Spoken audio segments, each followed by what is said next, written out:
how do you suss out who, what is the initial phase of that process as you talk to your coaching staff and you begin to look at the pool of athletes that are literally, from coast to coast, if not all around the Yeah. world? Like, how do you begin that process in finding the athletes that are future contributors to your Yeah. team? Yeah. Well, it's multifaceted. And look, let me be the first to say that we have huge advantages. And because I'm gonna talk about this, and I'm gonna make it sound like it's really hard. I think most of my coaching peers would say I have it very easy. Being at the University of Pennsylvania, being here on Boathouse Row, being in a city that values rowing the way we do, and a university that is as attractive as it is. So, um, you know, it's I cannot complain about how hard it is. So I've got it pretty good.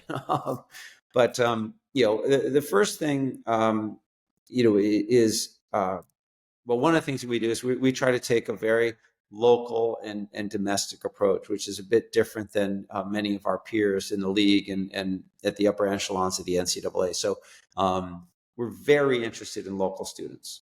Okay, we're very interested in students from the U.S. and Canada. This is not a political statement, but our recruiting is America first. And by America, I mean North America. That's where we begin. We're very happy that we're attractive to students from overseas, and we hear from a lot of students from overseas. But contrary to some of the other programs, we start domestic. We look for who has what we identify as the characteristics to be successful. Who in the U.S. has that? And that part of that may be just because of my experience on the national team and coaching at the Olympics and the senior world. It's like, I really like the idea of developing U.S. talent. I'm much more interested in that than sort of having a lot of students from a lot of different places who all rode on the junior team. So geographically, we think local, we think North America.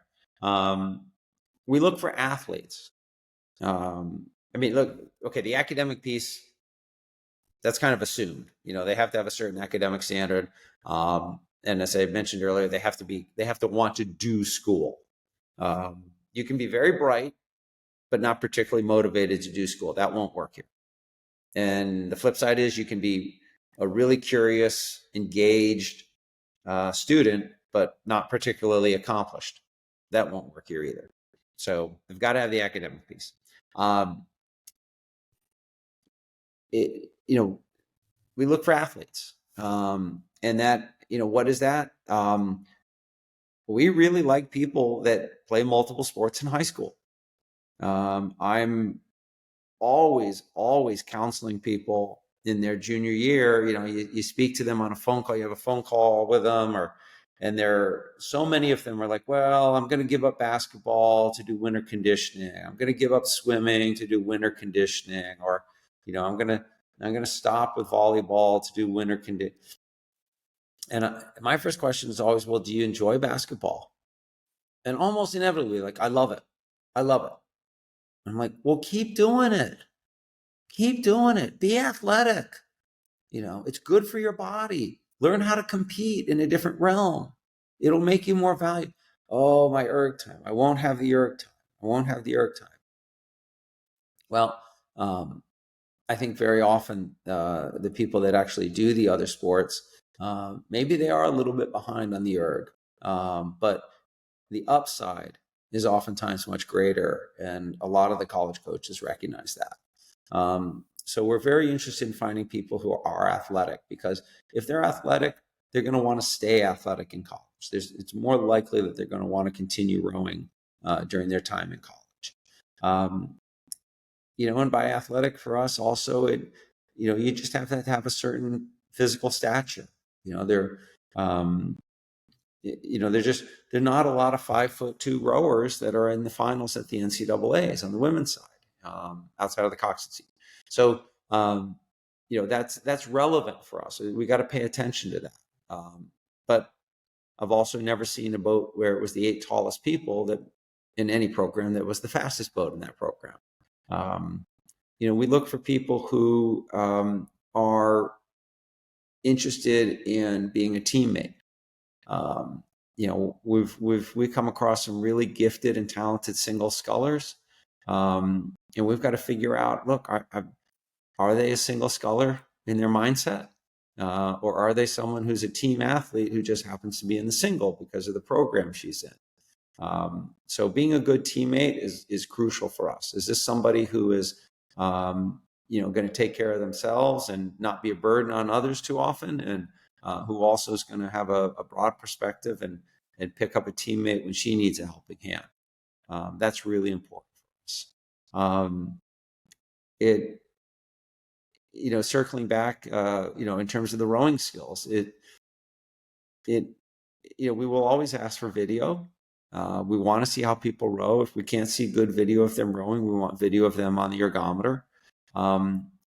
But we don't need to see someone who rows particularly well, because we can teach that. That at the end of the day, that's kind of what we're paid to do, is to teach people how to row. And so they don't need to come in as a perfectly polished rower. We need to see that they have enough athleticism that they can learn to row better. And we need to ascertain whether or not they have a desire to row better. And if they do, we can teach them. We don't need them to go into the first boat their freshman year. We've got time. And sort of the same thing about the ergometer, that all this focus on the ergometer time. It's like, yeah, you got to have a certain level. You got to have a certain standard of fitness. And that fitness is going to be relevant related to how large you are. If you're a big athlete, you got to be pulling bigger numbers. Simple. It's physics. But we also, we know how to help people get fit. It's not that complicated. Most people, it's a chapter in a textbook. You could read one chapter in many, many physiology textbooks and know almost all you need to know about how to train a college team. So what we don't know is whether or not the person wants to do the work. What we don't know is whether the person's going to put in the time. Are they motivated? And so we look for that much more. If their erg time is enough for us to say, okay, yeah, they've got a base there. They've knowing how much erging they've done in that program makes a huge difference. Yeah, we can work with that. And I think that that's something that's missed on a lot of high schoolers. I think there's such a focus on, I have to get a certain erg time. And I know some of the college coaches are saying that. But that magic erg time, which always seems to be a round number, it really is dependent upon how much erging you're doing. It really is dependent upon how much else you're doing. So, if you're telling me I'm gonna quit basketball and I'm gonna do winter conditioning, well, I just moved the goalposts on you, because now I need to see a faster erg time from you than I did before. And so you might want to think about whether that's really how you want to be spending your time. And I think that's, again, that's a little bit different. You got to have decent skills, but we don't need perfect skills. You got to have decent fitness on the erg, but we don't need to see great fitness on the erg. We need to see people that want to do this, that want to do it together, and who like to compete. I always ask people, what do you like about rowing? And, look, there's nothing wrong with saying that, I enjoy the birds and I like watching the leaves change and I really enjoy being out there.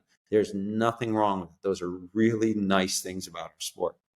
But if I don't hear at some point, I like racing, it's a red flag. That's a red flag.